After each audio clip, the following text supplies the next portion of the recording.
Hello बच्चों, welcome to book hoppers. आज हम एनसीईआरटी क्लास 4 इंग्लिश का चैप्टर नसरुद्दीन एम्स के क्वेश्चंस करेंगे। तो चलिए शुरू करते हैं। सबसे पहले इसके हम न्यू वर्ड्स देखते हैं। इस चैप्टर में हमने कौन से न्यू वर्ड्स पढ़े थे। सबसे पहले जो वर्ड था वो था चैटिंग। चैटिंग कहते हैं बातें करने को। आर्चरी होती है तीरंदाजी। स्ट्रिंग होती है डोरी। बैंग होता है धमाका। टारगेट कहते हैं लक्ष्य को। बचाव करना डिफेंडिंग। अमेजमेंट होता है विस्मय या फिर हम कह सकते हैं आश्चर्य।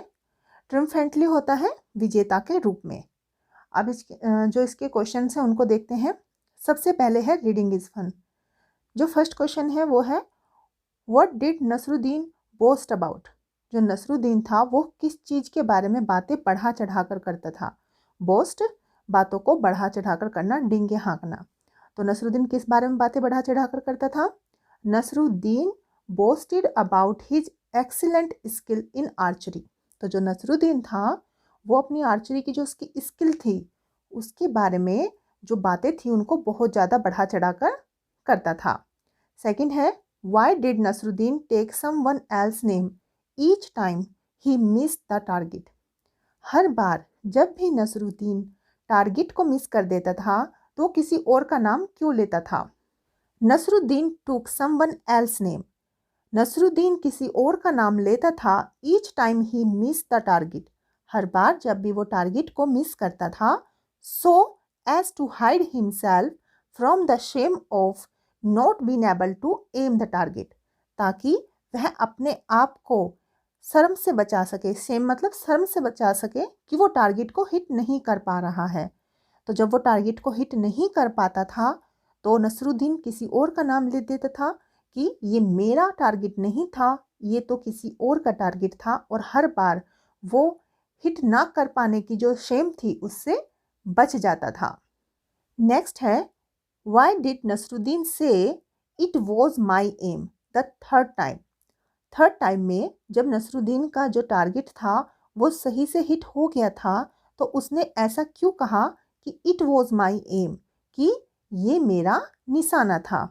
Nasruddin said it was my aim the third time.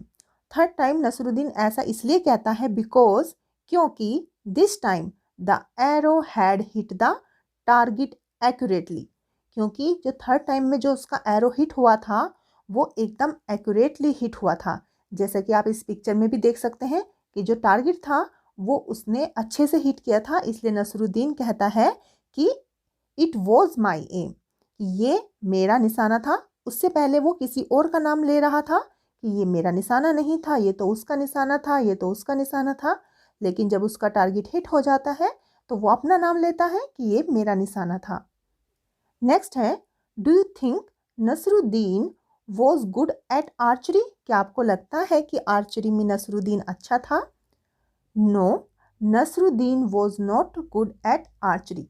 कि नसरुद्दीन आर्चरी में अच्छा नहीं था। Instead he was good at be fooling other. इसके अलावा वो किस चीज़ में अच्छा था, वो दूसरों को मूर्ख बनाने में बहुत अच्छा था। लेकिन आर्चरी में नसरुद्दीन बिल्कुल भी अच्छा नहीं था। आगे है नसरुद्दीन होज्जा। तो आपको यहाँ पे एक स्टोरी दी गई है, आपको पढ़ना है, इसको एंजॉय करना है। स्टोरी में क्या है। One day the king forced Nasruddin Hodja to go on a hunt with him. एक दिन क्या होता है कि राजा नसरुद्दीन से कहता है कि वो उसके साथ में हंट यानी कि शिकार के लिए चले। इस बात के लिए राजा उसको फोर्स करता है। When the hunting party return in the evening. जब हंटिंग पार्टी शाम के समय वापस आ रही थी तब क्या होता है कि राजा उससे पूछता है हाउ डिड द हंट गो। आपका हंट कैसा रहा। नसरुद्दीन से पूछता है कि शिकार कैसा रहा। तो नसरुद्दीन आंसर करता है इट वॉज वंडरफुल, कि वो तो बहुत अच्छा रहा। उसके बाद जो किंग था वो पूछता है did you kill any animal. क्या तुमने किसी एनिमल को किल किया, मारा। तो नसरुद्दीन कहता है नो। उसके बाद जो राजा था वो फिर से क्वेश्चन करता है, वो कहता है did you chase any animal. क्या तुमने किसी एनिमल का पीछा किया। तो नसरुद्दीन फिर से कहता है नो। उसके बाद फिर राजा पूछता है did you see any animal. क्या तुमने कोई एनिमल देखा। फिर नसरुद्दीन कहता है नो। फिर राजा नसरुद्दीन से पूछता है देन वाई डू यू से द हंट वॉज वंडरफुल। तो तुमने ऐसा क्यों कहा कि जो हंट था, शिकार था, वो बहुत अच्छा था। उसके बाद नसरुद्दीन आंसर करता है, oh my dear, when you go to hunt such dangerous animal, जब तुम खतरनाक जानवर के शिकार के लिए जाते हो, it is always marvellous not to come across any. ये हमेशा ही बहुत अच्छा होता है कि कोई भी खतरनाक जानवर तुम्हारे सामने ही ना आए। तो नसरुद्दीन शिकार पर गया, लेकिन उसके ना उसने कोई जानवर देखा, ना किसी का पीछा किया, ना किसी को किल किया। लेकिन उसके बाद उसने कहा कि बहुत अच्छा था क्योंकि कोई खतरनाक जानवर हमारे सामने आया ही नहीं। तो ये थी नसरुद्दीन होरजा की एक मज़ेदार स्टोरी। नेक्स्ट है बी अ नसरुद्दीन होरजा योरसेल्फ। अब आपको भी नसरुद्दीन होरजा बनना, आप कैसे बनेंगे? यहाँ पर आप देख सकते हैं कि एक ओल्ड वुमन है जो कि ऊपर जाने की कोशिश कर रही है, लेकिन क्या होता है कि वो गिर जाती है। उसके बाद एक बच्चा आकर उससे पूछता है, आर यू हर्ट, क्या आपको चोट लगी? उसके बाद आपको एक यहाँ पे फ़नी आंसर करना है कि ये जो ओल्ड वुमन है, ग्रैंड माँ है, वो ऐसा क्या फ़नी आंसर कर सकती है कि वो सीढ़ियों से गिरी कि नहीं हुई, या तो वो ऐसे कह सकती है कि नहीं मैं नहीं गिरी, मैं तो स्लाइड करके नीचे आई हूँ, या फिर कुछ और भी आंसर आप यहाँ पर अपने मन से कोई भी फ़नी आंसर यहाँ पे कर सकते हैं। या फिर वो कह सकती है कि नहीं मैं तो सिर्फ गिरने की एक्टिंग कर रही थी। कोई भी आंसर आप हम यहाँ पर अपनी मर्जी से कह सकते हैं। नेक्स्ट है वर्ड बिल्डिंग। आपको यहाँ पे एरो सूट करना है, आपको मैच करना है। जो एरो आपको दिए गए हैं उनको राइट आंसर के साथ में। सबसे पहले है चैटिंग।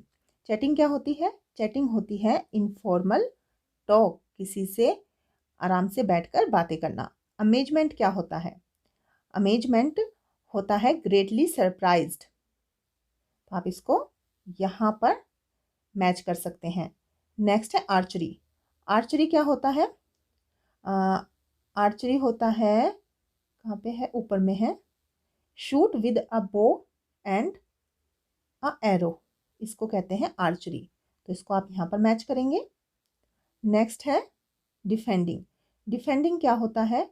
अपने आप का बचाव करना, प्रोटेक्टिंग फ्रॉम अटैक, उसको बोलते हैं डिफेंडिंग।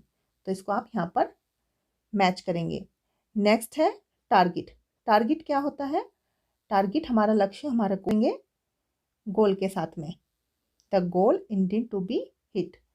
ट्रिम्फेंटली क्या होता है? ट्रिम्फेंटली होता है हैप्पी एंड प्राउड। तो इसको आप यहाँ पर मैच करेंगे। नेक्स्ट हमारा है replace the bold word with a word from the cue word and rewrite the sentence. अब क्यूवर क्या होता है? जो यहाँ पर आपको ये एक बॉक्स दिख रहा है जिसको हिंदी में तरकस भी कहते हैं, जिसमें हम एरो रखते हैं, वो हमारा क्यूवर होता है। अब आपको क्या करना है, यहाँ पर कुछ वर्ड्स दिए गए हैं जिनको आपको रिप्लेस करना है इन वर्ड्स के साथ में, टारगेट, सर्टेनली और रिमार्क्ड। सबसे पहले है in no time she hit the object she aimed at. अब ऑब्जेक्ट सी एम्ड एट मतलब ऐसी चीज जिसको एम किया जाता है, तो वो क्या होता है? वो होता है टारगेट। तो आप इसको रिप्लेस करेंगे in no time she hit the target. तो इन शब्दों की जगह आप टारगेट शब्द का इस्तेमाल करेंगे। नेक्स्ट है Nasruddin was surely not a good archer. जो नसरुद्दीन था वो श्योरली मतलब पक्के रूप में एक अच्छा आर्चर नहीं था। तो आप श्योरली को यहाँ पे कैसे रिप्लेस करेंगे? आप रिप्लेस करेंगे सर्टेनली से। Nasruddin was certainly not a good archer, ये बात पक्की है कि नसरुद्दीन एक अच्छा आर्चर नहीं था। नेक्स्ट है the teacher said something about his good hand writing, he felt very happy.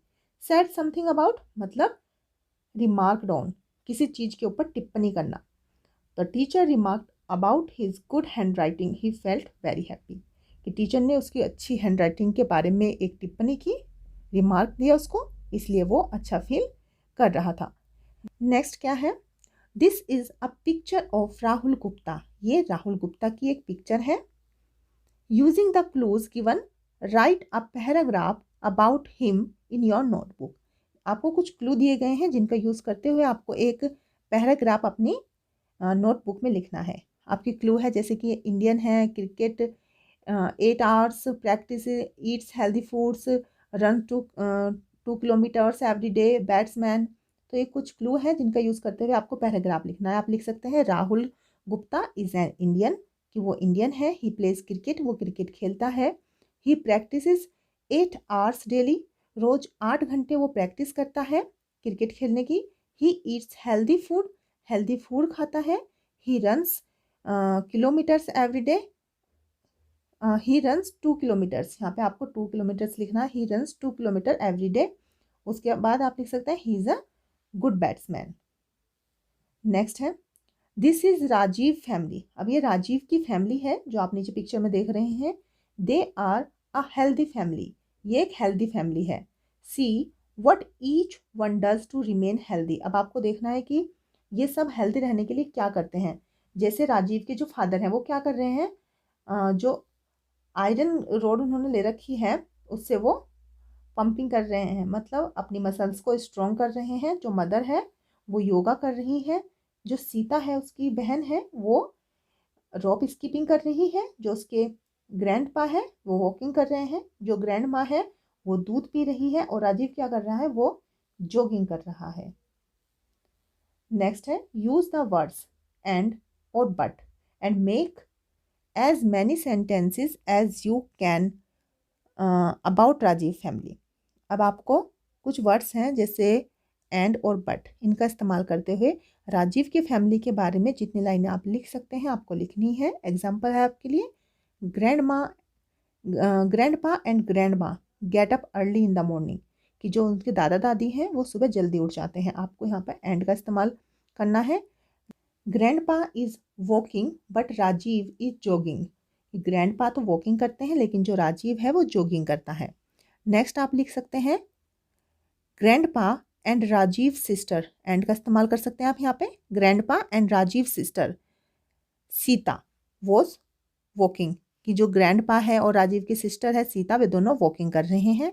Father is pumping iron but mother is doing yoga, कि जो फादर है वो आयरन पंपिंग कर रहे हैं जबकि जो मदर है वो योगा कर रही है। Rajiv and his family members wake up early in the morning. Rajiv और उसके फैमिली मेम्बर सुबह जल्दी उठते हैं। Grandpa is walking and grandma is drinking milk, आप यहाँ पर एंड का इस्तेमाल कर सकते हैं। Father and mother are exercising, father और मदर दोनों एक्सरसाइज कर रहे हैं, यहाँ पर भी आप एंड का इस्तेमाल कर सकते हैं। Rajiv is jogging but his sister Sita is skipping a rope, तो आप यहाँ पर बट का इस्तेमाल कर सकते हैं। इसी तरह एंड और बट का इस्तेमाल करते हुए आप राजीव की फैमिली के बारे में बहुत सारी लाइनें यहाँ पर लिख सकते हैं। Let's play. Fill in the grid with words given below, you can use one word more than once. अब यहाँ पर क्या है कि आपको कुछ वर्ड्स दिए गए हैं जिनको आपको नीचे दी गई ग्रिड में फिल करना है। किसी भी वर्ड को आप एक से ज़्यादा बार फिल कर सकते हैं। तो आपको यहाँ पे क्या फिल करना है, नेम ऑफ द गेम आपको दिया गया, जैसे क्रिकेट है, हॉकी है, टेबल टेनिस है और फुटबॉल है। अब क्रिकेट में क्या होता है, what you play with, cricket आप किस चीज़ के साथ खेलते हैं, बैट और बॉल के साथ खेलते हैं। वेयर यू प्ले इट, कहाँ खेलते हैं, ग्राउंड में या फिर स्टेडियम में खेलते हैं। Player, number of the player, कितने प्लेयर होते हैं, तो इसमें 11 प्लेयर होते हैं। हॉकी है, हॉकी आप किस चीज़ के साथ में खेलते हैं, एक स्टिक होती है और एक बॉल होती है। कहाँ खेलते हैं, स्टेडियम में खेलते हैं। प्लेयर कितने होते हैं, 11 होते हैं। टेबल टेनिस है, आप इसको किस चीज़ के साथ में खेलते हैं, टेबल होता है और रैकेट होते हैं। कहाँ पे खेलते हैं, ग्राउंड में खेल सकते हैं या फिर स्टेडियम में। प्लेयर कितने होते हैं, 2 या फिर 4 होते हैं इसमें। फुटबॉल, फुटबॉल आप किस चीज़ के साथ में खेलते हैं, आप खेलते हैं फुटबॉल के साथ में ही फुटबॉल, उसके अलावा कोई चीज़ और नहीं होती है फुटबॉल में, सिर्फ एक फुटबॉल के साथ में खेला जाता है। कहाँ खेलते हैं, स्टेडियम में खेलते हैं। प्लेयर कितने होते हैं, 11 प्लेयर होते हैं। नेक्स्ट है using the information in the grid write a sentence about each game, one has been done for you. अब ऊपर आपने जो इन्फॉर्मेशन फिल की है उसके अकॉर्डिंगली आपको यहाँ पर सेंटेंस लिखना है। एक सेंटेंस आपको यहाँ पर लिखकर दिखाया गया है, जैसे cricket is an outdoor game, cricket एक आउटडोर गेम है। We play it with a bat and ball, एक बैट और एक बॉल के साथ में हम इसको खेलते हैं। There are 11 players in this game, इस गेम में 11 प्लेयर्स होते हैं। अब आप हॉकी के बारे में लिख सकते हैं, hockey is an outdoor game, hockey एक आउटडोर गेम है। We play it with a stick and a ball, हम उसको एक स्टिक और एक बॉल के साथ में खेलते हैं। We play it in a stadium, हम उसको एक स्टेडियम में खेलते हैं। There are 11 players in this game, इस गेम में 11 प्लेयर होते हैं। नेक्स्ट है टेबल टेनिस। आप लिख सकते हैं table tennis is an indoor game, एक इंडोर गेम है। We play it with a ball और अ रैकेट, हम उसको एक बॉल और एक रैकेट से खेलते हैं। There are two to four player in this game, इस गेम में 2 से लेके 4 प्लेयर तक हो सकते हैं। नेक्स्ट है football. Football is an outdoor game, it is played in a stadium. Football जो है आउटडोर गेम है, स्टेडियम में इसको हम खेलते हैं। We play it with a football, football के साथ में खेला जाता है। There are 11 players in this game, इस गेम में 11 प्लेयर्स होते हैं। नेक्स्ट है the following words are used in various sports, list them under the sports that they are used in. अब नीचे कुछ वर्ड्स दिए गए हैं जैसे googly, goal, LBW, penalty, free kick, penalty corner. ये ऐसे वर्ड्स हैं जो एक से ज़्यादा गेम में इस्तेमाल किए जा सकते हैं। आपको यहाँ पर फिल करना है कि कौन कौन से गेम में इन शब्दों का इस्तेमाल किया जाता है। जैसे हॉकी में आप इस्तेमाल कर सकते हैं गोल का, पेनल्टी कॉर्नर का और पेनल्टी का। और क्रिकेट है, इसमें कौन सा शब्द इस्तेमाल कर सकते हैं, गुगली, LBW। और फुटबॉल में आप इस्तेमाल कर सकते हैं गोल, क्योंकि गोल हमारा हॉकी में भी किया जाता है और फुटबॉल में भी किया जाता है। इसके अलावा इसमें होती है एक फ्री किक, और पेनल्टी हमारी फुटबॉल में भी होती है और हॉकी में भी होती है। नेक्स्ट है पपेट हेड। अब आपको क्या करना है, यहाँ पर आपको एक पपेट बनाना है। You can use an old tennis ball, आप एक पुरानी टेनिस बॉल का इस्तेमाल कर सकते हैं, which has lost its bounce, to make the head of the puppet. ऐसी बॉल जो कि अब इतनी बाउंस नहीं होती है, मतलब उसमें इतना ज़्यादा उछाल नहीं आता है, जो खेलने में भी इतनी अच्छी नहीं रही है, ऐसी बॉल का आप इसमें इस्तेमाल कर सकते हैं ताकि आप अपने पपेट का हेड बना सके। She looks like a little girl in a skirt and is very quick and easy to make. अब आपका जो पपेट होगा वो एक छोटी सी लड़की की तरह लगेगा जिसने एक स्कर्ट पहनी होगी, और इसको बनाना बहुत ही ईजी है और जल्दी बन जाती है। क्या क्या चीज़ें चाहिए आपको, चाहिए एक टेनिस बॉल, नीडल चाहिए, वूल चाहिए और कलर्ड क्लॉथ चाहिए। अब शुरू करते हैं। सबसे पहले है start with the head, head से स्टार्ट करना है। Make a small hole in the ball, अब बॉल में आपको एक छोटा सा होल करना है। And push a long thick knitting needle about size 3 into it. और बड़ी सी जो कपड़े सिलने वाली सुई होती है वो आपको लेनी है, और जो आपने इसमें होल किया है उसके अंदर उसको पुश कर देना है।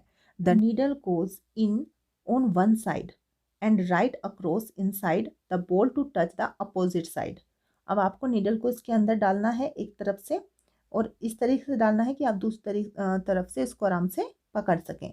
The hole need to be very small, और जो आपका होल है, जो आपने होल किया था इसमें, वो इतना छोटा होना चाहिए ताकि सुई उसको अच्छे से होल्ड कर सके और सुई दूसरी तरफ से बाहर ना निकल जाए, so that it is difficult to push the needle in.